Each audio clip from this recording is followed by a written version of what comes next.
And my panel members can make their way up here. And while they're doing, why is everybody leaving the room? So we're waiting until everybody comes back from potty before we get started. I'll just tell you that. I'd like to let you know also that I do moisturize. I look a lot younger in my head than I do in person or on TV, though that's unfortunate.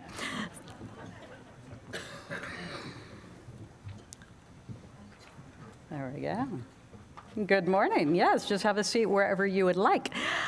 So I'm going to introduce these people a little bit later and why they're here. And what we're going to do is talk about the different generations. So Chris already got the generation bashing started. So thank you, Chris. And Chris has left the building. Chris didn't tell you his wife is due at any moment, and so he needs to go home. And yeah, all the ladies went, the guys are gone, yeah, we don't care. So the generation bashing has begun, and if you didn't get some of his jokes, then I will tell you what the generations are like in general so that you get the joke. One of the things also is that I want to point out that different people call the different generations different names, and they also have different timelines of birth dates. And so we need to come to a consensus about what we're going to call folks. I know that Ryan has different names for his generations than I have for mine. I'm up at the podium now, and I am older than you, Ryan, so I get to name them, and then you have to change your PowerPoint in order to go along with what I'm about to tell you. Now, it really doesn't matter what we call the generations, and we need to understand we are generalizing. Everybody doesn't fit nicely into these generations. It gives us an idea, though, of where we need to start conversations. So when we're talking about generations, we'll see if my little clicker works here. All right, see, I'm over 40, so I don't know how to work the technology. Can somebody under 30 come up here and help me work the technology? That would be lovely, please. Seriously. It just happened.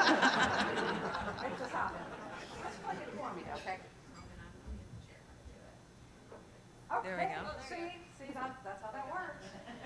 That's what they're good for. Just push the button, Robin. That's all you need to do. All right, very good. All right, so we're back. Yay! So the events and conditions each of us experience during our formative years help define our worldview. What's our formative years? 14 to 18, roughly. So what was going on in high school has shaped us as people. Yay, that's exciting news if you went to high school when I did it and where I did. So the generation that we grew up in is just one of the many influences that we have, but I do prescribe to this. And one of the examples I will give you is, what is the best music ever? The stuff that you heard in high school, right? Yes. Some of you are saying no. I beg to differ, and Fleetwood Mac and Queen are the best bands. So there you go. All right, so we're going to look at the different generations. Now, the oldest generation in the workforce, and yes, there are still some of these folks. So look at these dates, born between 1930 and 1945, and I think Ryan's dates differ a little bit. He also calls them traditionalists, while I call them veterans. They're also called the greatest generation, radio babies, whatever. There are still some of them in the workplace. One of our panelists is going to tell you she has employees in her 80s.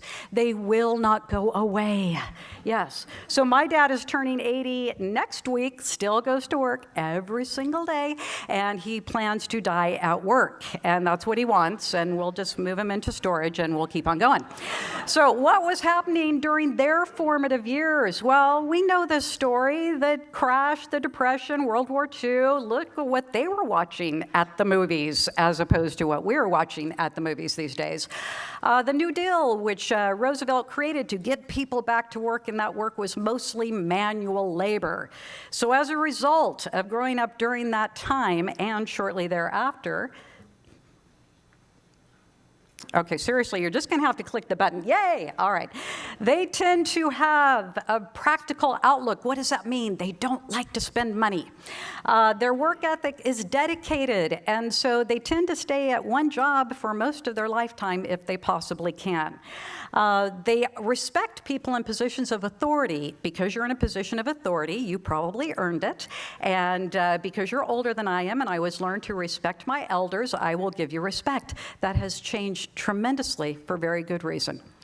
Leadership by hierarchy, or hierarch that I have there. And they believe in sacrifice. You sacrifice before you play.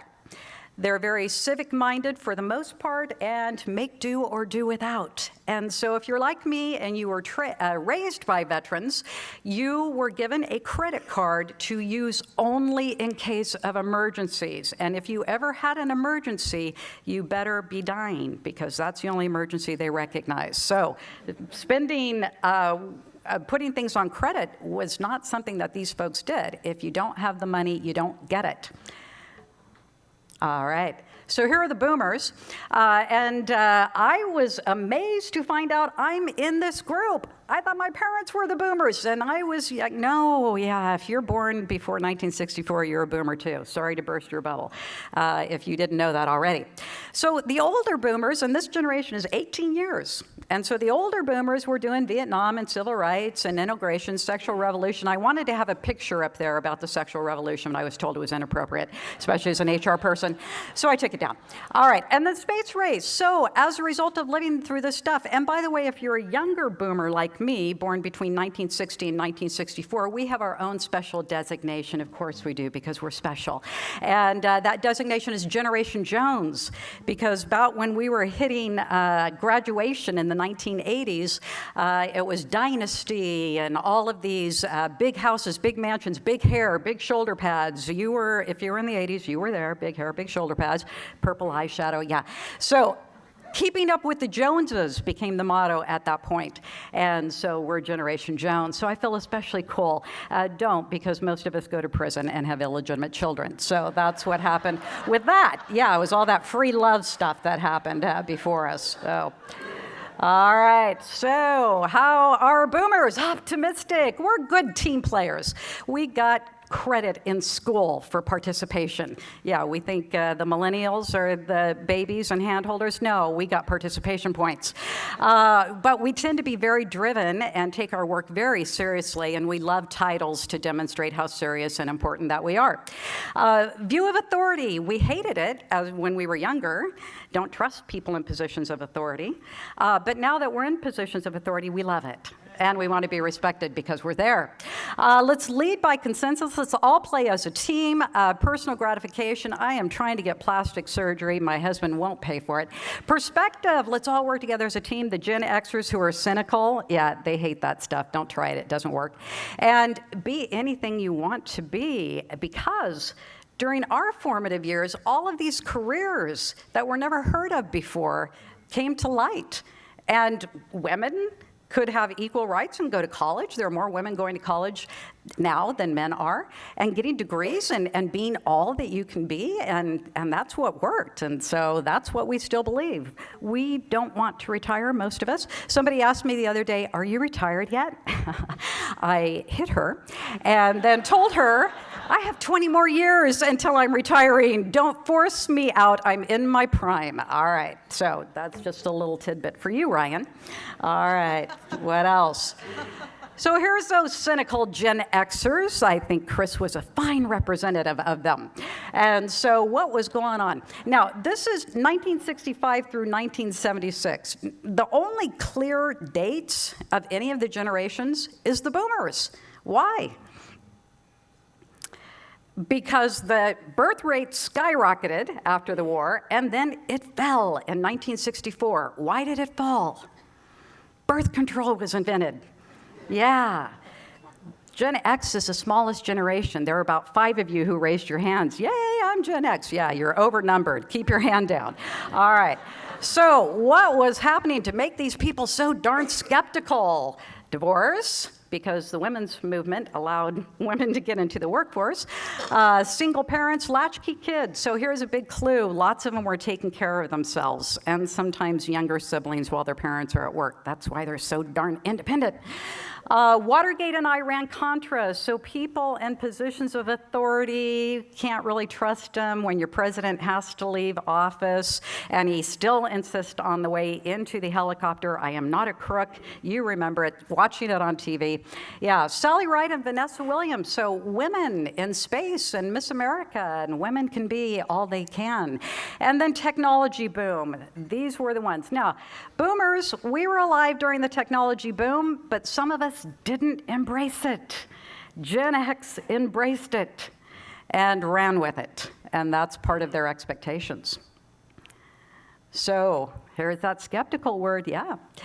Balanced. So while the boomer parents are finding themselves and their identity at work and working those long, hard hours to demonstrate that they're good team players, Generation X was at home going, yeah, I'd rather have a life outside of my workplace, and I will make that happen, thank you.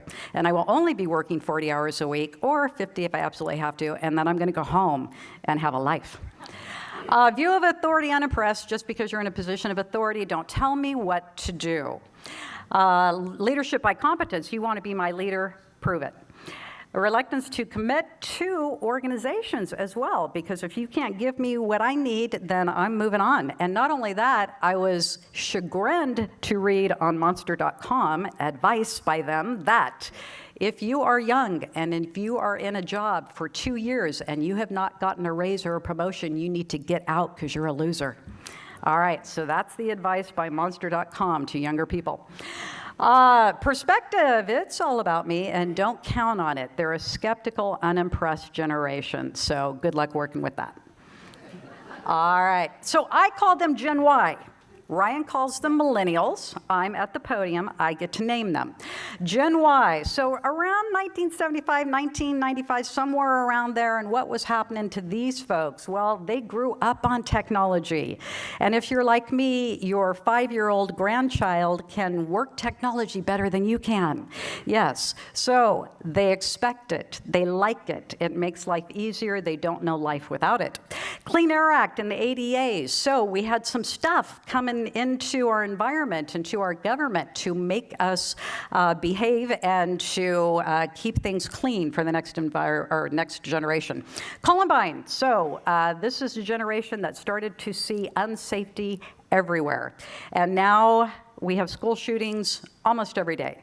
We have a mass murder, which is considered 4 people being killed at one time. We have a mass murder every day in the United States. This is what this generation is growing up with. Clarence Thomas and Anita Hill. So sexual harassment's been against the law since 1964, but it really took off in the early 90s with the televisation of this hearing. And so those of you who are too young to know what I'm talking about, this lady went and said a nominee for a Supreme Court judge had sexually harassed her. And then the lawsuits started, and those of us who are in HR and employment law, thank you, Anita Hill. So Operation Desert Storm, we're back at war. Clinton and Lewinsky, we have the president. Now, he wasn't the first one who had sex with an intern in the White House. He wasn't the first one, but he did go on TV and lie about it. And most people, I remember, said, well, everybody lies about their sex life, so who cares? That's what the generation that's watching this was taught. By the way, more people admit to cheating on their college exams than ever before, and they're admitting it because you got to cheat in order to get ahead. So that's what they were taught. And then, of course, 9/11 happened. Now, we all experienced 9/11, but when you're 10 years old or 12 years old or 14 years old and you're watching those towers come down, it's a lot different than when you're 35 years old, which is how old I was. So what happens to us during our formative years has a huge impact on our worldview. And so what's Gen Y like? Well, they're hopeful. Why in the heck are they hopeful? What do they have to be hopeful about? Well, Chris told us the economy's good. We're good. That's all I heard. I was a communication major, so I didn't understand most of what he talked about. All I heard was, you're okay, and so I'm going shopping. So, work ethic. Work ethic, ambitious. They're ambitious? No, they're not. They're a bunch of slackers. No, they're not. They are ambitious, and Monster.com is telling them you need to start rising up in the ranks, and they want to do that. By the way, those of us who went to college, which is probably just about everybody in the room, don't you remember when you were in college and people were telling you you need to get degrees because you'll get that corner office and more money if you do? We were all told that. Thank you, CSUB. Got 2 of my degrees there. And we were told that, and we believed that. And I, too, when I graduated, wanted that corner office and was not going to make any less than $50,000. And I was a secretary, and I made $25,000. And that's how that worked. So we can't blame people or fault people for thinking that college degree is going to get them stuff, because that's what we were all told. All right, leadership by achievers. So they want to be achievers. They want to be led by achievers. Just because you're in a position of authority doesn't mean you know what you're talking about. Our president lied about having sex in the White House with an intern on TV, and so just because you're in the position of authority doesn't mean you know what you're talking about. They tend to be loyal as long as you are in a relationship with them. Their perspective is civic. They grew up having to do community service as part of school. Now, if you're a boomer, you might have done community service too. You were wearing an orange jumpsuit and you were picking up trash. Community service means different things. Not that I would know. Community service means different things for these folks. And they were told, you are special. You are special. It's your fault, all right? It's your fault because of the fracking stuff. It's your fault because of oil. And it's also your fault for the younger generations thinking they're special. You raised them. And so that's what happened. So, next generation. Now, Ryan calls the next generation Gen Z, and nobody's got a name for them yet. People are trying them out. So Gen 2020, iGen, I like iGen. iPhone, iPad, iPod, iGen, it makes sense. Gen Z, okay, Linksters, somebody came up with that. Yeah, it's not, so we don't know what they are. But roughly, these are the folks born after 1996. And so this is a definition that I heard that I really liked. It was, if you were too young to remember 9/11, you're in this generation. If you remember 9/11 where you were, you're in the previous one. I like that distinction. That makes sense to me. All right, so technologically dependent, not necessarily savvy, dependent. I had people coming to my house to clean my carpet. I live on 20th Street, and I told them my address. They called me. They were in front of the Greyhound bus station. They said, do you live at the Greyhound bus station? I said, not yet. And they said, well, we don't know how to get to your house because we put it into Google Maps, and we don't know how to get there. And I said, you're on 18th Street. I live on 20th Street. Figure it out. And they said, no, really, can you tell us? I had to tell them. That's scary. All right. Closely tied to their parents, tolerant of alternative lifestyles because they have lived amongst boys wearing makeup and girls playing World Cup soccer and all sorts of stuff that is different than older generations, and involved in green causes and social activism. And so they'd like time off work to go read to students in elementary school, and they'd like you to pay them while they're there. Not necessarily a bad thing. All right, so that's them in a nutshell.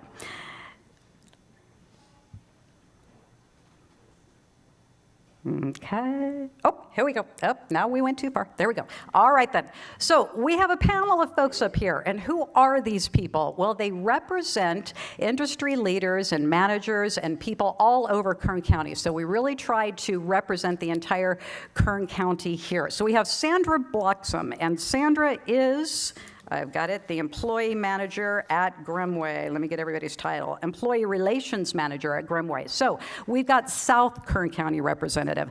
Then we have Aurora Cooper, who's the chief human resources officer at Omni Family Health. Now, they're here in Bakersfield. They also have some locations in North Kern, so we've got North Kern represented. Shonna Shearson, Kern Schools Federal Credit Union, and Shonna is the Vice President of Contact Center and Training in the Communication Center, located right here in Bakersfield. So we we got Central Kern. And then we have Harris Starkey, who is the general manager of West Kern Water District. So we've got Taft, so we've got West Kern. And then we have Jennifer Wood, who is the mayor of California City. So we've got East Kern here. So we've got representatives from throughout the industries and the region, and they are here to tell us some of the problems they have encountered, not with millennials, we're not just going to bash millennials, but the managing 5 different generations in the workplace. So, Sandra, there you are. Oh. Good morning. Let's start with you. Good morning, everyone. Well, basically, I work in the agricultural industry, and not only are we tasked with working with different generations, but we're also tasked with working with different minorities, which is something actually we hadn't touched on yet. And, you know, our preconceived notion of what we think each generation expects is also sometimes very much structured around our family lifestyle, just like Robin mentioned. But the problem is we have to remember culturally there may be a difference as well. So even though you may be dealing with a generation, you may have an anticipation of how you feel they may want to be managed or treated at the workplace. What you have to remember is the influence that they have at home, which for us can be a challenge. We have very savvy, intelligent employees that work for us, but their home life is very different. And so sometimes it takes a little more time to figure out what makes them tick and understanding better how to make them feel welcomed, be motivated, and of course learning what will help them in their growth. So for us, that's been the challenge, is understanding not only the generation we're working with, but understanding the formation of their way of being. Great. Okay. Aurora. Hi, good morning, everyone. So I work with Omni Family Health, so we have health centers throughout Kern County. A lot of the things that we have to deal with is, as an employer, we have every single generation working for us, even the traditionalist. So some of the biggest things that we have is the expectation that each generation has on another.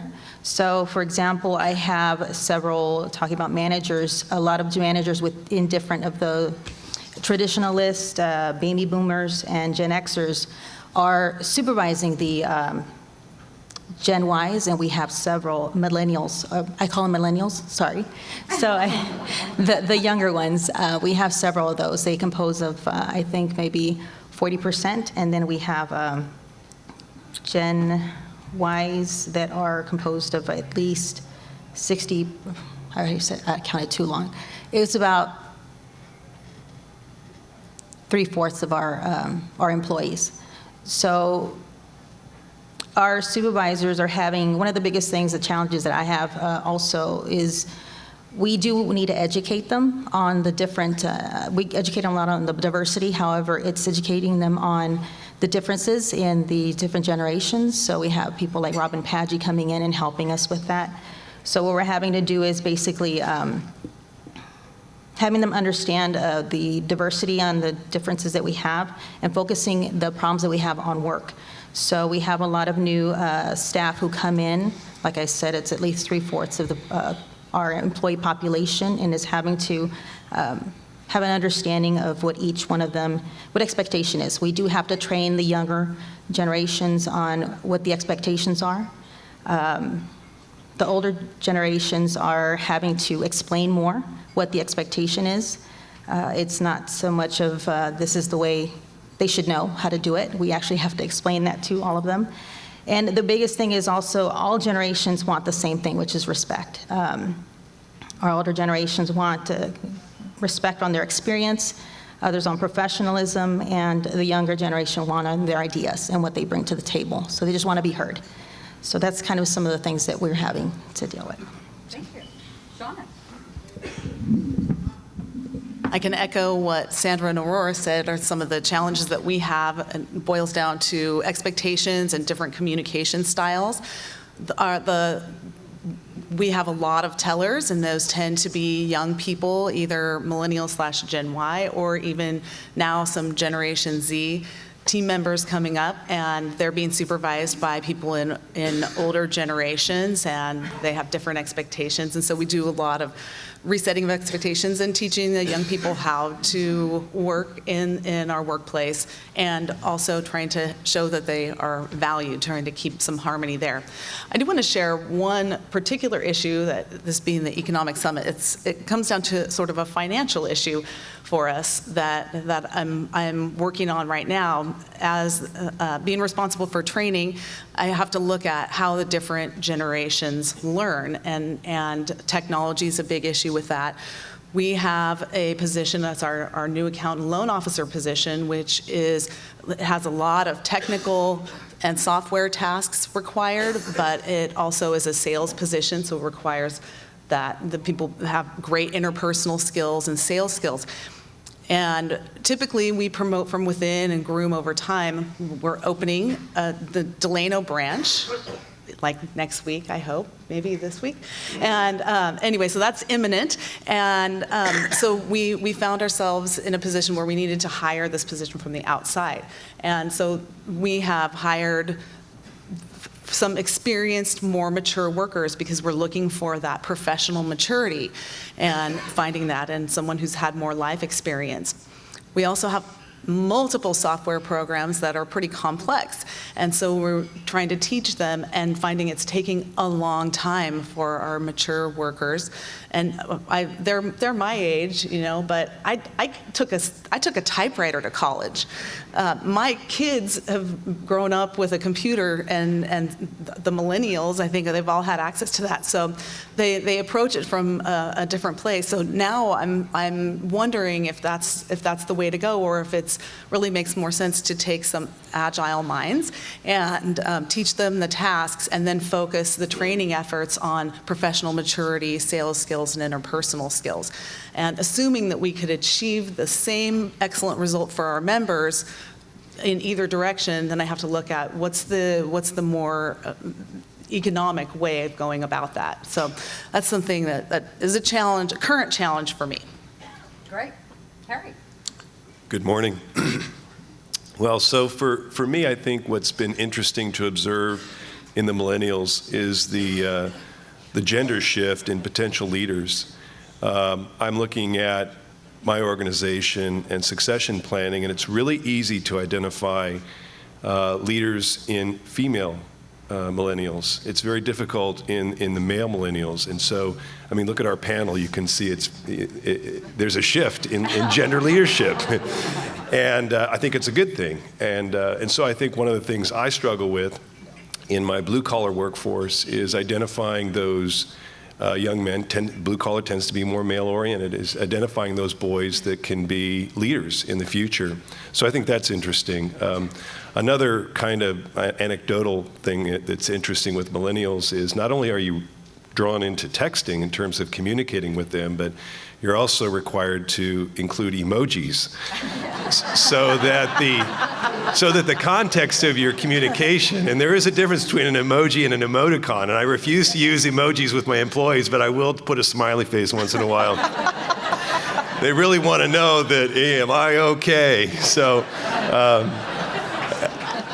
I also think that the traditional, I come from I'm a baby boomer. I feel very old up here, and I was raised by a military father, and so my idea of the buttoned-up strong leader is my idea of how I lead, but I think that's an obsolete model. I think that how we interact with these millennials is really different. I think you have to, there's so many things competing for their attention. And I think you have to create an extremely varied workforce, an interesting workforce. You have to create opportunities for them to collaborate and work in teams. I mean, the social media has brought these guys together like we never thought. And I think you have to, the traditional way of doing tasks, setting goals, and running in a straight line to the finish line is obsolete. These guys want to zigzag and go through all different kinds of hoops, and it keeps them interesting. Keeps it interesting for them. And I think the management bluff is over. I think that you have to be very authentic if you're in leadership with millennials. and they can see when you're not bought in to the things that you're requiring of them. And so if you're not going to live it, don't preach it with millennials. They're very savvy. I think that they've had this compressed experience of interacting with people through social media, and they're much more, in my opinion, have higher emotional IQ than I ever did, at that age. So those are my perspectives. Thank you much. And Jennifer. Well, thank you very much. I feel like I have the easy last position, and I have to agree with Harry right away in how you're dealing with the millennials and your younger employees in the workforce, that when they come in the door, many times, depending on the profession, you're spending between $27,000 to $50,000 to bring them in the door. And I say that for careers like law enforcement and public safety, because you're doing a lot of psychologicals. There's a lot of things that you have to do, plus the training. And I speak from a municipal standpoint and also a Department of Defense standpoint, because I'm a veteran. And so I've worked in both arenas. I am not an employer, I'm an observer. And one thing that I can say about management is, the traditional manager has to be able to work with these employees and articulate all the way down the chain through the levels of supervision that they have, what the policies are, what the procedures are, how does everybody treat it in the workplace, how do they, resolve their problems.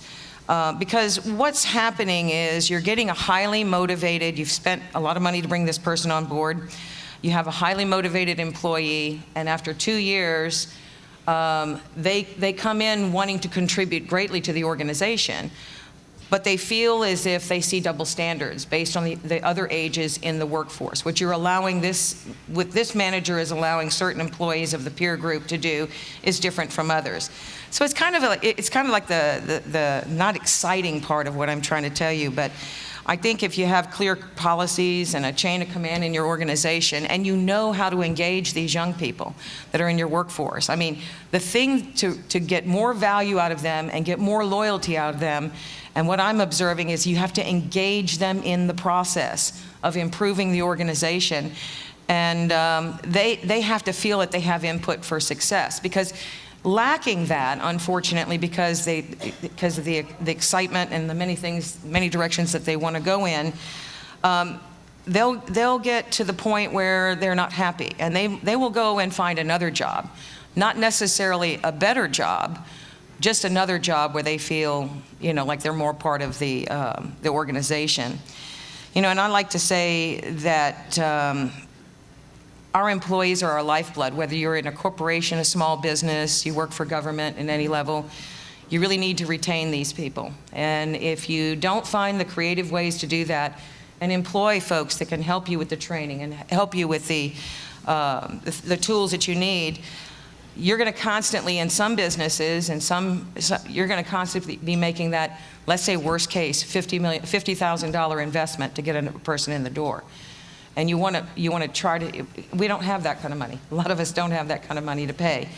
So I would just say that recognize their contributions, know how to communicate with them, and be consistent with them and other employees in the workforce. That's what I have to say. Thank you. Thank you. Here are some things that research has demonstrated that folks have had some challenges with or some clashes with. Work ethic. So older people think younger people don't have one. And one of the reasons for that is because older people tend to think your work ethic is demonstrated by the amount of hours you put in on the job. Younger people disagree. Learn to use your computer. You can get home earlier. Establish ways of doing business. We've always done it this way. No, get rid of that. Technical competence and comfort, there we go. And our IT guy is fed up with showing me which buttons to push, so I need to write this down. Loyalty, older people think younger people don't have it. You job hop. Balancing work and family, younger people tend to want to do it. Older people want you to be dedicated to your job. How do we know you're dedicated? By the hours you put in. Yeah. Perks, people want different stuff. I had a Gen Y manager give me a day off with pay as a thank you. I didn't want a day off with pay. I'm just going to be home working. I wanted more money. Come on, give me more money or give me a title, either one, or a bigger office. People skills, older people think that younger people don't have it. Notions of gender roles. By the way, you can't only hire men for certain jobs. Don't know if you've gotten that memo yet. Change. And younger people, that's part of the deal. You change constantly. I mean, how old is your iPhone? Come on. All right, so one of the things that I've experienced with some of my clients is the amount of feedback. This is just one of the examples, the amount of feedback that people give. So veterans were raised with no news is good news. If my manager is not talking to me, I'm doing okay, and that's just how I want to keep it. Just stay under the radar and don't look at me. Boomers created the performance evaluation. I'll talk to you once a year, and I'll document it in case you sue me. Xers, sorry to interrupt, but how am I doing? And, look at me a little bit more. And Yers, feedback whenever I want it at the push of a button. And so I had a young woman helping me set up for a workshop one day, very carefully putting all the handouts on the table. I thought she was going too slow myself, but I didn't say anything. And when she got done putting the papers on the table, she said to me, "Did I do a good job or what?" Yeah, that's what my boomer mentality said. I said, "Yeah, you did a great job putting papers on the table. Good for you." I didn't say that. I said, "Yes, you did. I appreciate how conscientious you were. Thank you." Now, it took me, oh, you're laughing at that. All right. It took me 3 seconds to say it. Why did I say it? Because that's what she needed to hear. And why do I say it? Because I need her to do a good job for me. It takes me 3 seconds. I can invest that time. All right. So, veterans have a tendency not to question or challenge authority or the status quo. And Xers and Yers may be confused by that because they've been taught to question authority. And Xers and Yers may fail to listen to veterans and boomers because we talk too long and have too many stories, all right? If you want them to listen, put it in 140 characters or less with some emojis. Thank you. All right, so the panel has already come up with some of the things that they've come up with, but I want to give those who have not already made their solutions known some things that they've come up with, and then I'll tell you what the research says, and then we have Ryan to tell us all about it and wrap it up. All right, so who would like to add anything? Harry, anything to what you've said before? I think I'm tapped out right now. Okay, Harry has problems, no solutions. All right, Sandra. I'll speak up. Okay. I got your back, Harry. Thank you.